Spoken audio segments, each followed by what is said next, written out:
Pretty cool.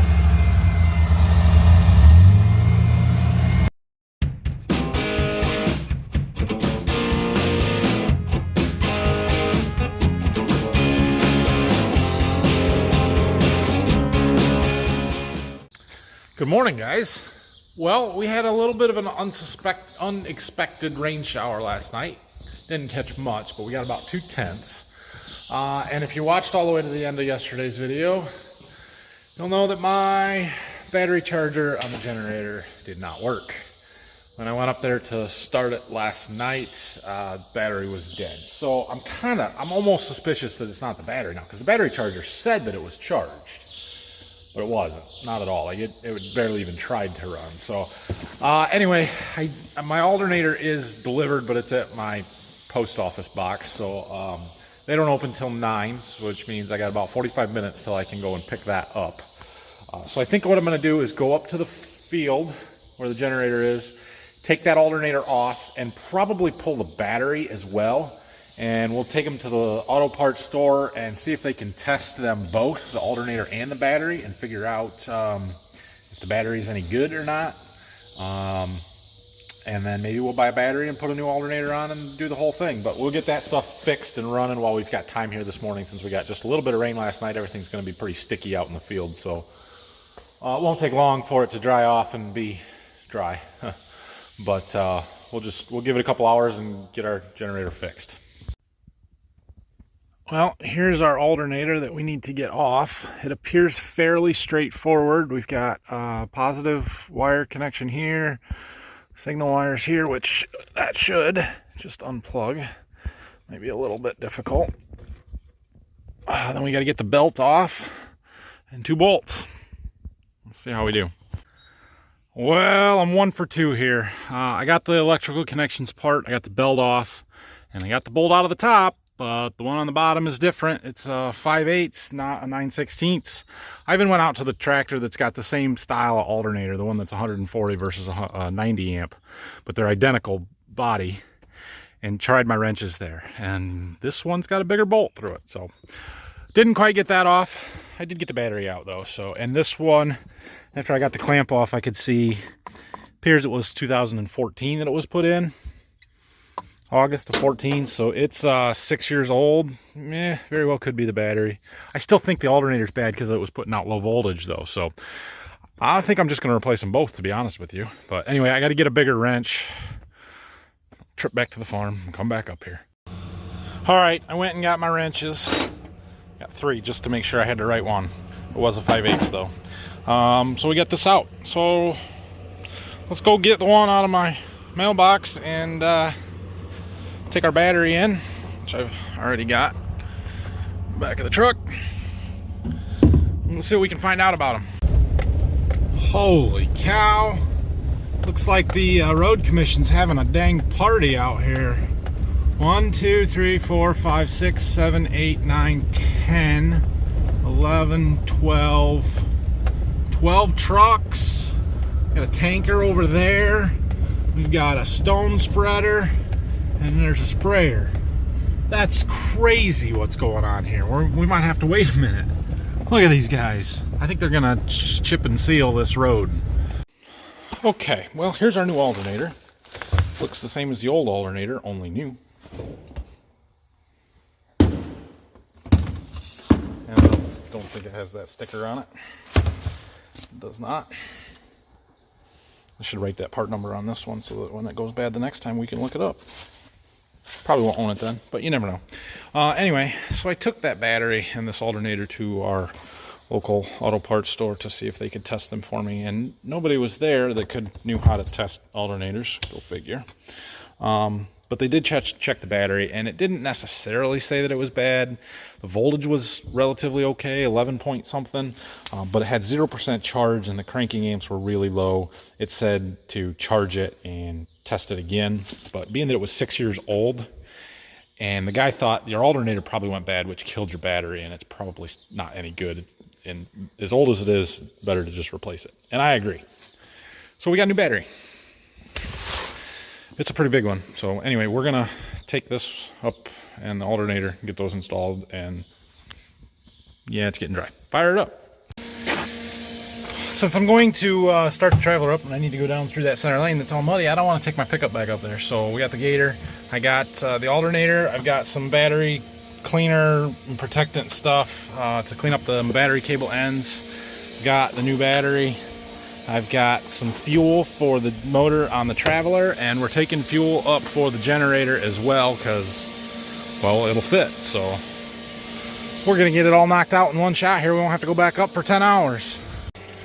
Okay, well that was pretty easy. Those are pretty easy to change. Just 2 bolts and a couple of wire connections and a belt. So we got her back in there. I'll get the battery in. I'm pumping fuel too. So these battery terminals actually don't look too bad. But I'm gonna spray them with a little of this cleaner stuff anyway.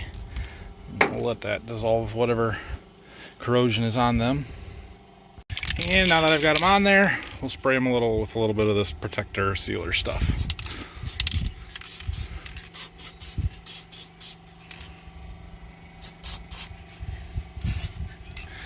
Okay, we should be good. It should start.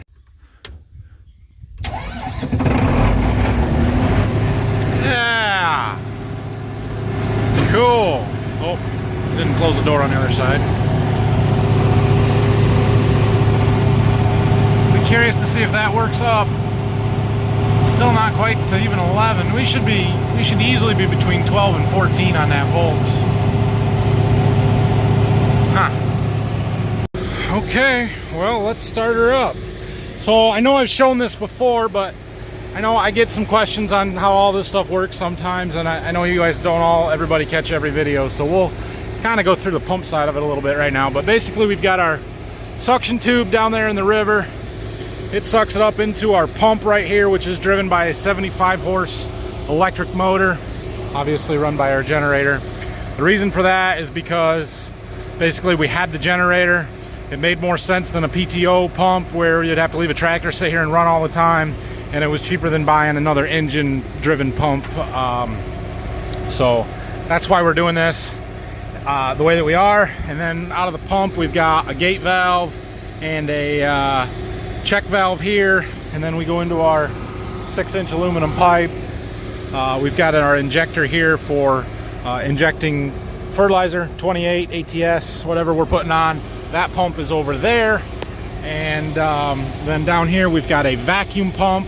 That vacuum pump is connected to that port, and that's to prime the pump. So we're gonna plug that one in here now. Let me see if I can do this and still let you guys watch. Come on, there, okay. So I gotta pull this handle up.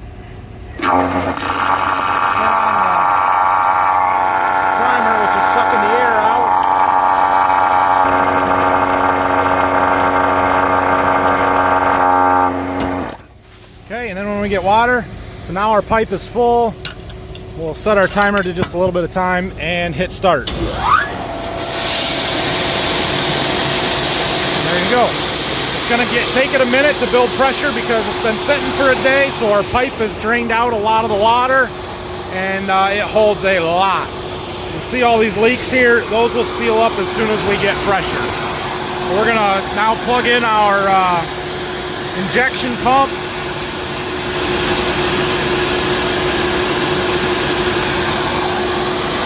So now that one's spinning, and basically that pumps 10 gallons per hour of whatever's in that tank. Right now we're running a blend of 25% ATS, ammonium thiosulfate, and 75%, 28% nitrogen. So, all right, now we can go back to our timer. This we got to set for the length of our run. I know I've got it pulled all the way out. It's 10 hours and 15 minutes. So right there. So right now it's 11 o'clock, so 10 hours and 15 minutes from now will be 9:15 tonight. That's when we've got to be back up here to move the Traveler and start the next run. Now we've got to drive out to the reel on the Traveler and start that Honda motor up, which begins it reeling itself in real slow, 24 inches a minute. And then that's what takes 10 hours and 15 minutes to reel in 1,220 feet of hose. So our hose has footage marks on it, so we're at 1222. We've basically got it pulled all the way out. Water is still not here yet, so I'm waiting for that. Once we build some pressure, then I will start that up. It's coming. We're starting to get some pressure. That hose will straighten out when it gets pressurized. So at the pump back there, when it gets everything gets full, we'll be running about 200 pounds of pressure, maybe just a touch more. Here at the inlet of the Traveler, that pressure gauge that's over there should be about 130 to 140 pounds of pressure. And by the time we get way out to where the gun is there, we'll have 60 to 70 pounds of pressure. Okay, so our hose has straightened out. I don't know if you guys will be able to see it way down there, but the gun is pumping water. It's kind of off to the side right now, makes it hard to see.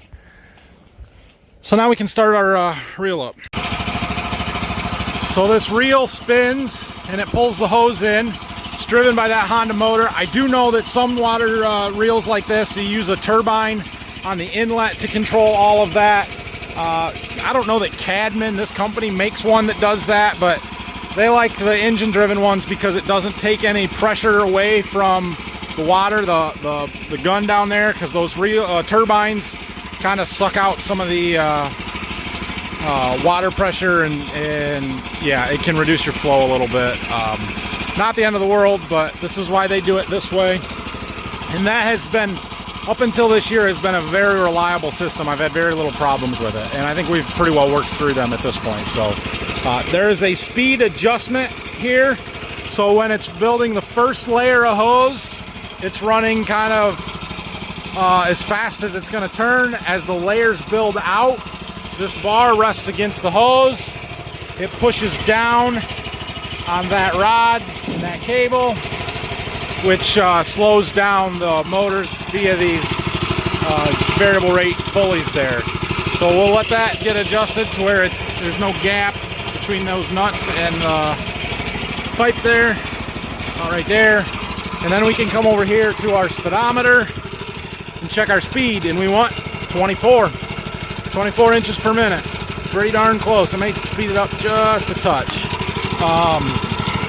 Basically, you look at this chart, when we're on the first layer, it should read right. As it slows down, then you want it to match the numbers below that. So, but for right now, we want it to read 24, which it does.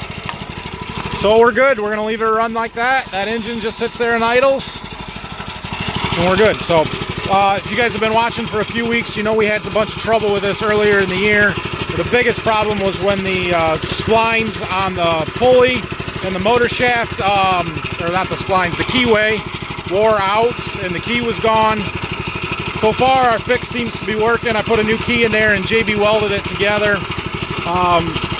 I do have a new motor, but I am waiting for a new pulley to put on there. I don't want to put the old pulley on the new motor shaft because it will just wear it out faster. I still got quite a bit of vibration because it's not perfectly centered and lined up. So once I get that new pulley, well, actually I probably won't change it while we're up here just because this one's working. If it breaks, I will, but we'll probably change it at the end of the year or the beginning of next year, to be perfectly honest with you. So anyway, that's where we're at. We'll be back up here at 9:15 tonight. Now that that's done, and we don't have to worry about it for a while, I want to do a little figuring and stuff, but tomorrow I want to go to Berkey and spray fungicide on beans. I've also got somebody coming to spray one of our fields of corn. And so I think what I'm going to do is figure out how much chemical that I'm going to need down there, load it up in my truck, and get it down there, because I don't have any way to really take it very easily with the sprayer. So if I drive that down there in the morning tomorrow, then I would have to come back and get chemical or take it today. So I'm going to take it today. I just got to figure out how much I need so I can get it loaded up and get it down there. And then I need to double check how much water we got, see if I need to take any water or not, but we'll figure that out too. Okay, well, this is more than enough to do what I need to do down there. So I'm going to take that down. I may even, well, I've got, like I said, I got somebody to come in to spray some corn, so I've got enough chemical for that too, basically. So we're going to take that down there, put it in the barn, and Get some lunch, and we'll come back and see what's going on this afternoon. All right, there's our chemical. Looks like there's about 800 gallons of water in that tank. And then we've got these two tanks out here that, yeah, they're full. So this one holds, I believe it's 2,500 gallons. And this one was 1,200 or something like that. So that should be enough water. I'll do some math on the acres. Yeah, 1,200 to see what I should need for water. We can adjust our rates a little bit. We'll put 14 gallons an acre on instead of 15 if we have to, and save a little bit, or we'll see. But we should be good. So I do want to check this pump out in here and make sure that it's going to run. Otherwise, I need to bring one down. For some reason, I feel like Dad brought a pump down here this spring when he was spraying herbicide, but we have one, so I don't know why. If you're newer to the channel, this is kind of our east farm. It's in Berkey, and it's where my dad grew up. This was my grandpa's place. My cousin lives there now, but we've got a grain system here, the old Quonset hut, and then we've got this barn here that we store some equipment in and do some stuff. So we're about 35 miles east of our main farm, but we've got between 500 and 600 acres here that definitely makes it worth the trip and coming down here. So I've shown some of this stuff in a few videos, but I know I've got a lot of new subscribers and people watching these videos that probably haven't seen it yet. So, but yeah, that's what this is, and you will see a lot more of it when we get into harvest and when we're down here actually doing some work. So, well, let's walk out here and double check where our beans are at. You can tell they're a little dry today. Them leaves are flipping over, a little droopy. Could use some rain. All right, we've got some nice tall beans here. These are taller than my knees, almost waist high on me, so that is good. And they do look definitely pushing that R3, maybe even to R4 staging, so they're time to be sprayed, so we'll come do them tomorrow. There's a few holes in the leaves, but not anything substantial, nothing that I'm gonna be too worried about spraying with an insecticide. And yep, time to go. That's what I was looking for. I stopped to look at some of our field, and as soon as I open the door of the truck, I can smell the pollen in the air. Come on. There we go. Definitely a lot of pollen shedding out here. So let's get out into the main rows and we'll take a look. Silks on all these. See them? What happened to that one? How is that stalk so much farther ahead? Must be a different variety. In fact, it definitely is a different variety. Look at the color of the brace roots. Interesting. Well, this stuff is a far cry from our irrigated corn. It's not horrible, but it ain't great. It's not very tall. It's a little pale yellow. Definitely showing some nitrogen deficiency symptoms at the bottom, which is probably more dry weather symptoms. Because they just can't get the nitrogen into the plant. But I can kind of show you something. You want to see something cool that corn plants do? So we had 1/10 of an inch of rain here overnight, it said on my weather station app. And the ground in the center of the rows is dry. But look at the ground right at the base of the plant. It's still moist on top. Well, that's because the leaves of the corn plant are basically a funnel. They kind of catch that rain, funnel it right down the leaf to the stalk, and then it works its way down so that it funnels that water right to its root system. Pretty cool thing that corn does. But 1/10 of an inch of rain is still 1/10 of an inch of rain and not enough. I don't see a ton of disease pressure, although I'm not sure if some of these speckles on this leaf is some early disease from rust or something maybe coming in or not. I am, however, finding a little bit of insect damage. Let's see, where was I at that I just saw a bunch? Right here. This leaf has been kind of shredded up. I got holes there. So there's definitely some bugs been out here. I don't think it's enough to really worry about just yet.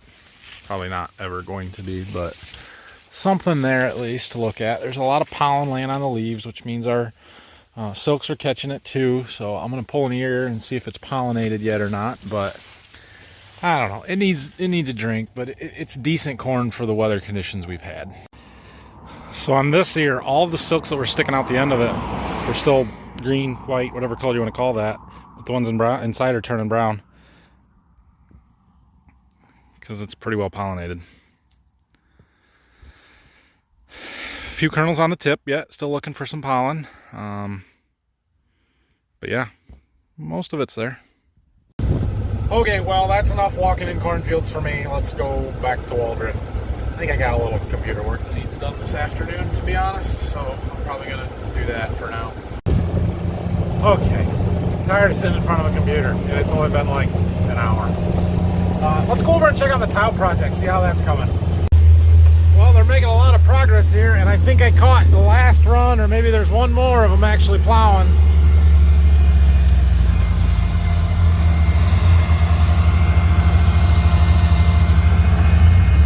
Pretty cool.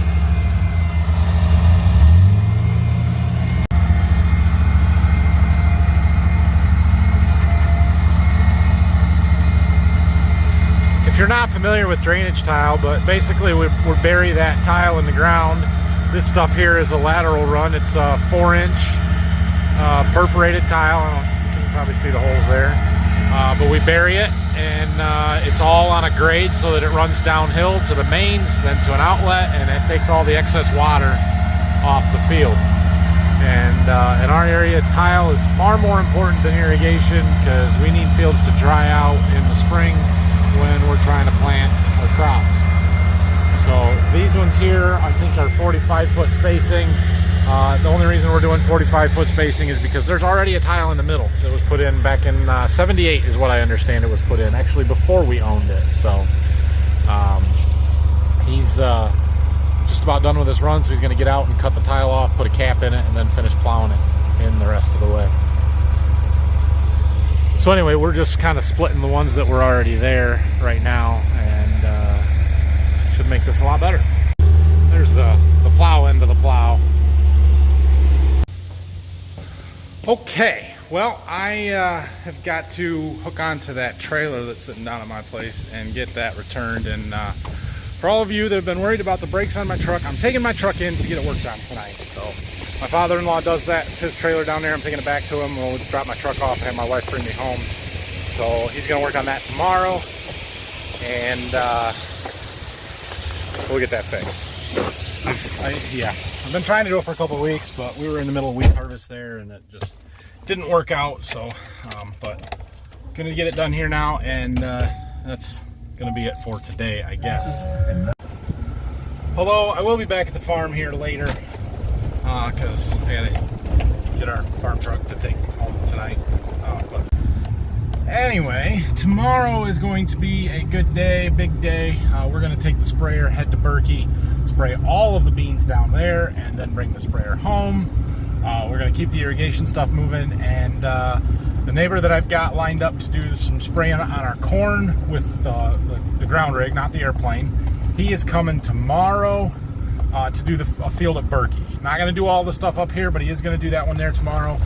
I don't think I'm going to be there at the same time. I think he wants to get there first thing in the morning, and I've got to do the irrigation stuff, so I'm not going to be able to make it there before he's probably there and gone. So I won't get any film footage of it, but he is going to come up here and do a few fields for us too.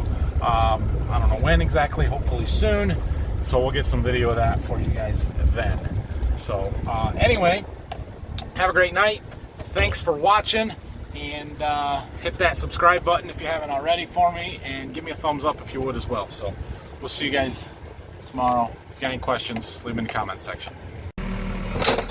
Well, my wife and the kids brought me back to the farm, and the boys wanted a gator ride, so we came out to the field where Grandpa's working. And now Ryland's getting lessons in how to drive a backhoe. And Brayson wants one. Filling in the tile holes.